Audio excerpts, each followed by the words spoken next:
Bonjour à tous, j'espère que vous allez bien. Je vous retrouve aujourd'hui avec une nouvelle vidéo thématique que je ne vous ai encore jamais proposée sur la chaîne.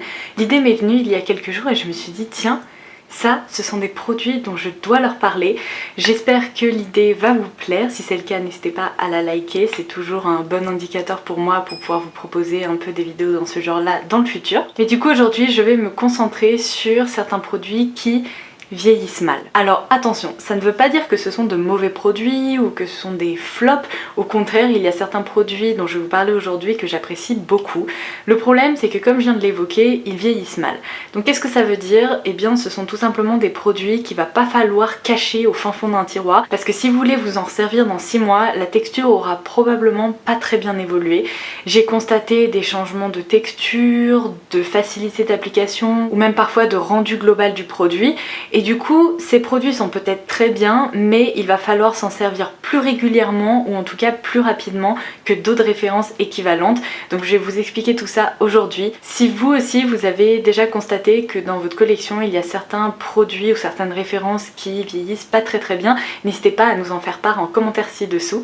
Allez, je commence tout de suite avec le premier produit. Alors pour tout vous dire, ce produit a inspiré la thématique du jour puisque je viens de vous filmer ma vidéo concernant les meilleurs et les pires produits de chez NYX Cosmetics. Elle devrait déjà être en ligne sur la chaîne. Et si vous avez visionné cette vidéo, vous avez dû voir en direct que j'ai malheureusement fait tomber cet eyeliner et il s'est tout simplement brisé en deux. Mais vraiment coupé en deux quoi. Je ne peux même plus faire sortir l'applicateur correctement. C'est terminé. Quand je vous dis que je fais tout tomber, c'est vraiment tout le temps le cas.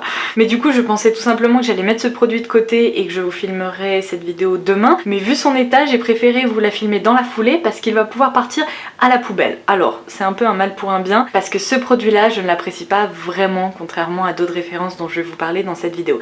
Il s'agit du Epic Wear Eyeliner de chez NYX qui est un eyeliner waterproof. Alors comme je vous l'expliquais dans ma précédente vidéo, cet eyeliner déjà j'en suis pas très fan parce que l'applicateur n'est pas idéal. Certes le liner est très noir, mais je trouve que pour les débutantes, pour réussir à tracer un trait fin, vraiment homogène, c'est pas vraiment ce qu'il y a de plus pratique. Donc vous pourrez trouver des eyeliners peut-être un peu plus simples d'utilisation. Il n'empêche que si vous arrivez à le maîtriser, au départ c'est pas un mauvais produit du tout. Contrairement à certains eyeliners qui eux ont tendance à sécher, celui-ci il a tendance à changer de texture et j'ai constaté ça en quelques mois seulement.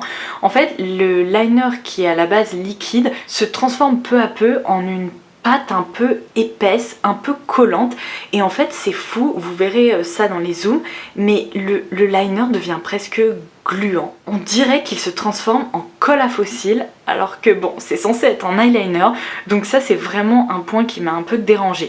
Donc si il vous plaît et que vous comptez vous en servir rapidement, je pense que vous ne constaterez pas ce changement de texture.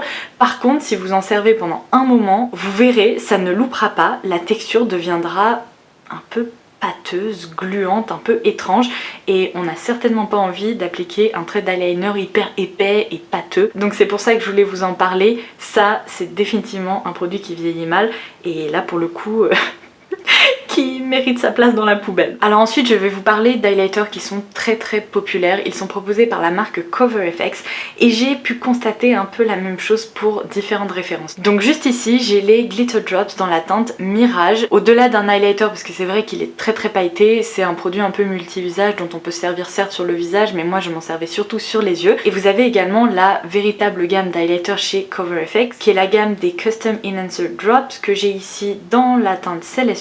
C'est la teinte la plus claire il me semble. Et vous savez ce sont ces gouttes illuminatrices qui sont hyper métalliques, qui créent presque un effet foil en fait sur le visage, qui réfléchissent la lumière et dont il faut se servir vraiment en petite dose sous peine de ressembler à un robot vraiment, parce que ça highlight vraiment le visage. Alors en soi ce sont des produits que j'apprécie beaucoup, mais comme je vous le disais malheureusement ils vieillissent pas très bien. Je l'ai d'abord constaté avec la teinte Mirage puisque je pense que le fait que la texture soit chargée de paillettes comme ça a tendance à la dessécher et en fait assez rapidement et ben la pompe là est juste ici, enfin la petite pipette ne sert strictement à rien, on n'arrive plus à prélever de produit. Alors ça s'est pas fait en 2 jours, mais je dirais que petit à petit j'ai constaté que la texture devenait de plus en plus sèche et que la pipette avait du mal en fait à attraper le liquide à l'intérieur. Donc à la limite, quand il reste un peu de produit à l'intérieur, on s'en sort parce qu'on n'a pas réellement besoin de la pipette et on peut juste prélever du produit comme ça et l'appliquer sur le dos de la main. Mais j'ai quand même constaté que la texture n'était pas aussi sèche au début, c'était vraiment un produit liquide et maintenant c'est devenu un produit un peu pâteux. Et même problème avec cet highlighter, alors c'est un peu moins flagrant en fait parce que la texture reste un tout petit peu plus liquide, mais je peux vous assurer qu'au début il s'agissait vraiment d'un liquide quoi, presque de l'eau, tandis que là vous voyez c'est quand même un petit peu plus gluant et pourtant ce produit n'est pas si vieux que ça dans ma collection parce qu'évidemment je vous montre pas des produits qui ont expiré, je vous montre juste des produits qui n'évoluent pas très bien dans le temps. Donc comme je vous le disais, si jamais vous louchez sur ces produits ou si vous les avez déjà dans vos tiroirs, essayez de vous en servir rapidement ou en tout cas de façon très régulière sous peine de ne pas réussir à les terminer et d'être un peu dégoûté parce que la texture aura pas très bien évolué. Ensuite un produit que je suis très étonnée d'inclure dans cette vidéo, il s'agit des Softwear Blushes de chez Lime Crime. Je les avais testés dans une vidéo je crois l'année dernière puisque vous me les aviez recommandés et c'est vrai que dans mon crash test je les avais beaucoup appréciés, je me suis pas mal amusée avec et je trouve que la texture était très intéressante parce qu'elle était soyeuse, assez fine et elle permettait vraiment de déposer un joli voile coloré sur les joues. Et bien je dois vous avouer que ce sont des blushs dont je me suis pas servi de façon régulière, qui étaient dans mes tiroirs et je les ai ressortis récemment pour m'en servir de nouveau et j'ai été très étonnée de constater que la texture avait complètement changé. En fait le blush qui était un peu crémeux au départ, eh bien il est devenu très sec et c'est pas vraiment comme si une pellicule s'était formée au-dessus, c'est juste que la texture s'est un peu figée et qu'elle a perdu ses propriétés un peu émollientes quoi. Donc c'est vraiment dommage parce que maintenant quand j'essaye de l'appliquer, au lieu d'avoir un résultat homogène, ça me fait un peu des traces et un peu plus pâteux. Alors rien de dramatique, je peux essayer justement de chauffer la matière, d'en prélever et puis après de travailler ça à l'éponge ou au pinceau, mais le résultat est quand même bien moins joli qu'au départ. Donc c'est pour ça que je vous dis que ces produits là, eh bien ils méritaient leur place dans cette vidéo parce que ils sont devenus super secs. Ah bah tiens, en parlant de texture qui se fige et qui a tendance à sécher, je me devais de vous citer les Paint Pot de MAC. Je vous en ai parlé dans ma dernière vidéo où je fais du tri de ma collection de make-up et c'est un retour que j'ai beaucoup reçu de votre part. Vous avez été nombreux et nombreuses à me dire que vos Paint Pot c'est la même chose. Ils ont eu tendance en fait à se rétracter, à complètement sécher et à devenir quasi inutilisable parce que en fait si vous voulez la texture devient tellement dure que même en la réhydratant ou en ajoutant une goutte d'huile, on retrouve jamais ces textures initiales des Paint Pot. Donc si vous avez des Paint Pot dans votre collection, essayez vraiment de vous en servir de façon très régulière, limite en tant que base à paupières, parce que sinon vous verrez, vous aurez vraiment du mal à terminer votre petit pot. Ça je l'ai appris en les collectionnant. Je l'ai déjà évoqué dans ma vidéo concernant ma collection de fards à paupières lumineux, parce que même si j'adore les Jelly Mud Shadows de chez Colourpop, ce sont des fards à paupières crème mais qui ont des reflets et un effet métallique absolument incroyable. Là juste ici j'ai la teinte Big Ego. Je vous laisse observer ça parce que c'est sublime, hein. En plus là c'est un duochrome. Le problème c'est que vous pourrez l'observer, à la base c'est une gelée et c'est un fard qui est très humide en fait. Lorsqu'on le prélève on sent vraiment ce côté un peu frais. Et bien en très peu de temps il se fige et regardez, ça ne bouge pas quoi, c'est complètement fou. C'est un peu comme les Paint Pots, c'est-à-dire que la texture commence peu à peu à se déshydrater et c'est vraiment dommage parce qu'en fait le rendu global sur les yeux change complètement. Au début on a un fard gélifié qui s'applique super facilement et qui permet de se maquiller en 30 secondes. Là sincèrement la texture est devenue tellement friable, vous pouvez l'observer ici, que pour l'appliquer c'est vraiment plus compliqué. Alors ça j'arrive encore à le réhydrater un peu mais sincèrement j'arriverai pas à le réhydrater jusqu'à la fin, donc ce sont des produits qu'on doit racheter assez régulièrement parce que je trouve qu'ils sèchent vite et c'est pour ça que j'ai envie de vous dire, si vous craquez sur des Jelly Mud Shadows de chez Colourpop, profitez-en tant que la texture gélifiée est encore présente parce qu'ils sont incroyables mais ils vieillissent très vite et pas très bien. Je pense que dans vos commentaires vous allez toutes et toutes au moins me citer un mascara qui a tendance à sécher plus vite que les autres parce que c'est un truc qu'on peut constater de façon assez régulière en matière de mascara. Moi le dernier en date pour lequel j'ai constaté ça c'est le High Impact Mascara de chez Clinique. C'est un mascara qui est franchement très sympa mais j'ai eu l'impression qu'il a séché assez vite, en tout cas plus vite que d'autres de mes mascaras. Vous savez, je me suis réveillée un matin, j'ai voulu l'appliquer et j'ai constaté que sur la brosse, eh bien, il y avait un peu de la rétention de matière. Là, la texture a un peu changé, elle se met à faire des paquets. C'est pas la même chose que lorsque j'ai commencé à l'appliquer. Alors c'est sûr qu'il y a certains mascaras qui sont beaucoup trop liquides et malléables lorsqu'on commence à s'en servir et que la texture devient un peu plus agréable au bout d'une semaine, vous voyez, 10 jours.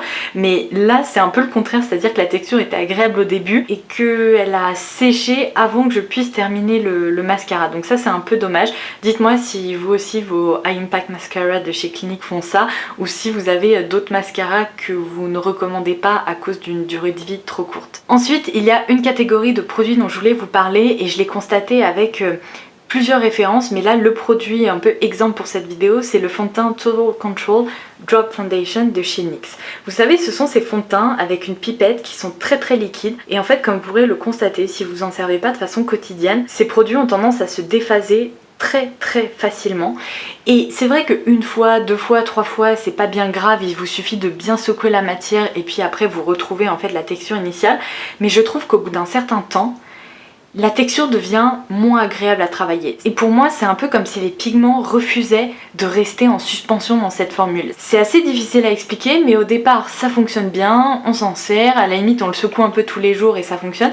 Et puis au bout d'un moment, ça fonctionne moins bien, la texture devient un peu plus épaisse sur le visage, un peu plus difficile à travailler et ce fond de teint maintenant a tendance à faire des patchs sur ma peau, donc c'est pour ça que ce genre de formule très liquide, il faut faire attention, il faut pas le laisser au fond de votre trousse de maquillage parce que ce sont des produits dont il faut se servir rapidement. Et enfin le dernier produit dont je vais vous parler dans cette vidéo, il s'agit de la gamme Heavy Metal Glitter Gel de chez Urban Decay. Donc Urban Decay avait lancé, vous savez, ces gels pailletés pour le visage, le corps, vous savez, un peu ambiance festival. Moi je vous recommanderais pas trop de vous servir de ça sur les yeux, même s'ils indiquent que c'est pour les yeux, le visage et le corps, je trouve que les paillettes ne sont pas suffisamment retenues par le gel pour pouvoir être appliquées sur la zone là du contour de l'œil. C'est une zone qui est très fragile, faites très attention avec les paillettes, surtout quand vous avez des grosses paillettes comme ça, vous voyez, qui pourraient finalement vous blesser l'intérieur de l'œil. Donc pourquoi je vous dis que ces produits évoluent mal? Eh bien tout simplement parce qu'on est encore une fois sur une base